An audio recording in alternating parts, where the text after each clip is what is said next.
Buckle up, folks, because today we're blasting off to the red planet. We're diving deep into Elon Musk's grand plan to colonize Mars. Ambitious doesn't even begin to describe it. You can say that again. We've got this fascinating article from Oficina.net, hot off the presses, that lays out Musk's vision. And let me tell you, it's a wild ride. What really grabs you right off the bat is the scale of it all. We're not talking about a little research station, oh no. Musk's blueprint is a full-blown Martian city. A city? Hold on, how many people are we talking about here? Get this, 1 million people. 1 million people living on a planet that, right now, is about as lively as a desert rock. Okay, color me intrigued, but also slightly terrified. 1 million people on Mars, that's a whole other level of wow. But let's back up for a sec. This Oficina.net article drops a pretty mind-blowing timeline. Yeah, hold on to your helmets because Musk is aiming for boots on Mars by 2030. And get this, a fully operational city by 2054. 2030, that's like tomorrow. I mean, I can barely keep up with my email, let alone pack for an interplanetary move. Yeah. Is that even remotely possible? That's the million-dollar question, isn't it? And frankly, a lot of experts are raising eyebrows at that 2030 target. Let's break it down. We're not just talking about a quick trip there and back. This is about creating a habitable environment. Right, it's not like Mars has welcome mats and oxygen bars waiting for us. We're talking about building life support systems from scratch, breathable air, dealing with radiation, the works. It's a whole different ballgame than, say, setting up camp on the moon. Okay, so massive engineering challenge, check. But how do we even get all that stuff to Mars in the first place? We're talking about hauling a whole city's worth of materials across millions of miles of space. That's where SpaceX's Starship struts onto the stage. This thing is the cornerstone of Musk's plan. The Starship? Fill this in. What makes this thing so special? This isn't just your average rocket. The Starship is designed to be a reusable, heavy-lift spacecraft capable of shuttling cargo and crew between Earth and Mars. Think of it as the ultimate moving van for interplanetary relocation. And just how many of these starships are we talking about? According to this article, Musk is envisioning a fleet of 1,000 starships. 1,000? Did you say 1,000? That's a whole space armada. Yeah. Imagine the traffic jam in Earth's orbit when those things start launching. Don't worry, they've got that figured out.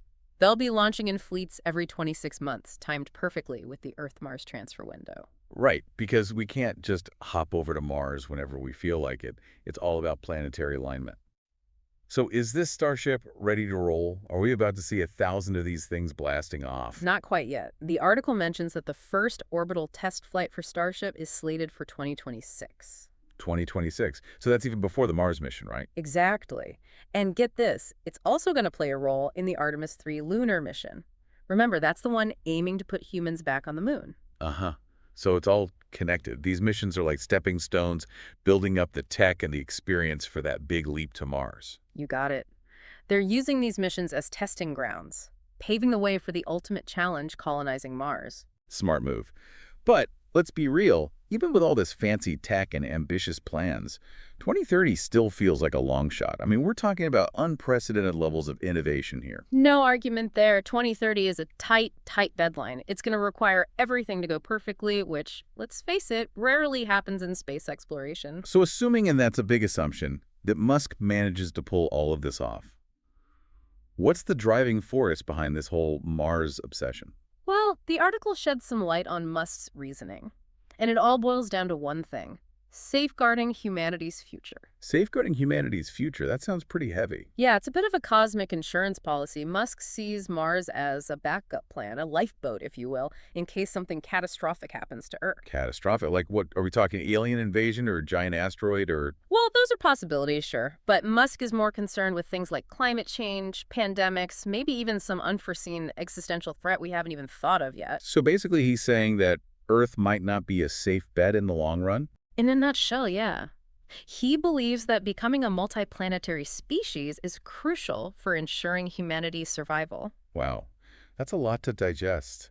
I mean, makes you wonder, is becoming a multiplanetary species really the answer? Or are we just jumping ship instead of fixing the problems we've created here on Earth? Now, that's a question that sparks a lot of debate. It's a tough one. Some folks say we should be pouring all our resources into solving Earth's problems, not looking for an escape route. Yeah, I can see that side of it. Why abandon ship if we can still fix it, right? Exactly. But then there's the other camp, The folks who believe that space exploration is the key to unlocking solutions we haven't even imagined yet. Oh, like a cosmic ripple effect.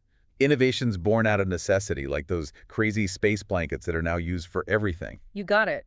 Look at the Apollo program. It wasn't just about planting a flag on the moon. It spawned all sorts of incredible technologies that benefit us right here on Earth. Touche.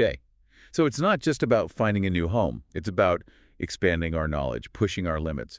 Who knows what we might discover along the way? Maybe the solution to climate change is hiding out in some Martian crater. Exactly. And let's not forget the human spirit of exploration. It's in our DNA, this drive to push beyond the horizon, to discover what's out there. Yeah, we're a curious species, aren't we? Yeah. Always pushing the boundaries. Like, we conquered the land, then the sea, now we're setting our sights on the stars. It's the next frontier. But let's say, for argument's sake, that Musk actually pulls this off. What would life on Mars even look like? Would it be like a utopia, a scientific outpost, or something totally different? Yeah, what's the day-to-day life of a Martian citizen? Do they have Martian malls and Martian coffee shops? Huh. Martian lattes, I like it. Well, the article doesn't go too deep into the day-to-day stuff, but it does paint a picture of the sheer challenge of creating a habitable environment. Right, because it's not like we can just stroll around Mars without a spacesuit. We're talking about figuring out how to extract water from Martian soil, generate breathable air, and let's not forget about shielding ourselves from all that nasty radiation. Yeah, I'm guessing sunscreen SPF 50 isn't going to cut it on Mars. Not even close. And then there's the whole food situation. It's not like you can just order a pizza or pop down to the supermarket. Martian takeout would be a pretty long wait. But you know what really gets me thinking? The psychological impact of living on another planet millions of miles from Earth. How do you deal with that kind of isolation? That's a huge unknown. We can look at research on long-duration space missions, the psychological effects of isolation, but living on Mars, that's a whole other ballgame. It would be like a giant social experiment, wouldn't it? How would laws be established? What kind of government would emerge? Would Martian society just be a carbon copy of Earth's? Or would it evolve in a completely different direction? So many fascinating questions. Would they even consider themselves Earthlings? Would they develop their own unique identity, a distinctly Martian culture? It's mind-blowing. Talk about a cultural shift. And what about the Martian environment itself? Do we have the right to terraform another planet, to essentially reshape it to suit our needs? That feels ethically murky. It's a crucial question, and one we need to grapple with before we get too far down this road of colonizing Mars. We need to think about the long-term sustainability of a Martian settlement. Not just the technical stuff, but the ethical and societal implications as well. Right. It's easy to get swept up in all the excitement of space exploration, but we need to be responsible about it. We can't just waltz in and impose our will on another planet without considering the consequences. Exactly. And it's important to remember that Musk's vision is just one vision of the future. There are other organizations, other companies working on their own approaches to space exploration and colonization. So it's not just an Elon Musk production. Not at all. It's a global effort, a collective dream of expanding humanity's horizons. This isn't just about Mars, it's about our place in the universe. It's about pushing the boundaries of what's possible, venturing into the unknown. It's about that fundamental human desire to explore. But doing it responsibly, thoughtfully. It really does make you think, doesn't it? This whole Mars thing, it's not just about rockets and robots. It's about humanity, our future, our place in this vast universe. It's a big picture kind of conversation, but let's bring it back down to Earth, or, well, Mars for a minute. We've talked about the challenges, the technology, the ethics, but what about the everyday realities of living on Mars? What would it actually be like to call that red planet home? Yeah, I'm picturing, like, Martian farmers in spacesuits tending to their hydroponic gardens. Or maybe Martian artists sketching those incredible sunsets. What do you think? Huh, Martian art galleries. That's a fun thought. But in all seriousness, the article does touch on the sheer difficulty of creating a self-sustaining environment. It's not just about building homes, it's about engineering an entire ecosystem. Right, because Mars isn't exactly welcoming to life as we know it. Thin atmosphere, no liquid water on the surface, those wild temperature swings. Exactly. And let's not forget that pesky radiation. It's a constant challenge, a factor that would shape every aspect of Martian life. So no leisurely strolls on the Martian surface without some serious protection. I'm guessing those spacesuits would become as essential as a good pair of shoes here on Earth. But what really blows my mind is the idea of generations born and raised on Mars.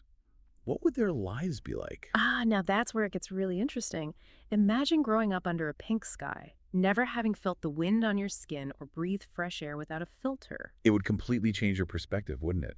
Would they even feel a connection to Earth? Would they see themselves as Martians, not Earthlings? I think it's safe to say that their concept of home, of identity, would be vastly different from our own. They would be shaped by the Martian environment, by the challenges and triumphs of carving out a life on an alien world. It's a whole new chapter in human evolution.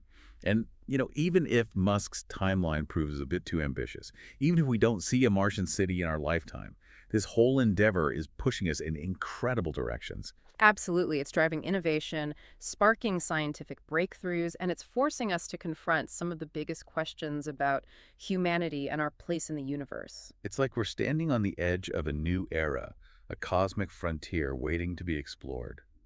And whether or not we ultimately colonize Mars, this journey is bound to change us in profound ways. Couldn't have said it better myself. Hmm? So, to our listeners out there, we leave you with this thought.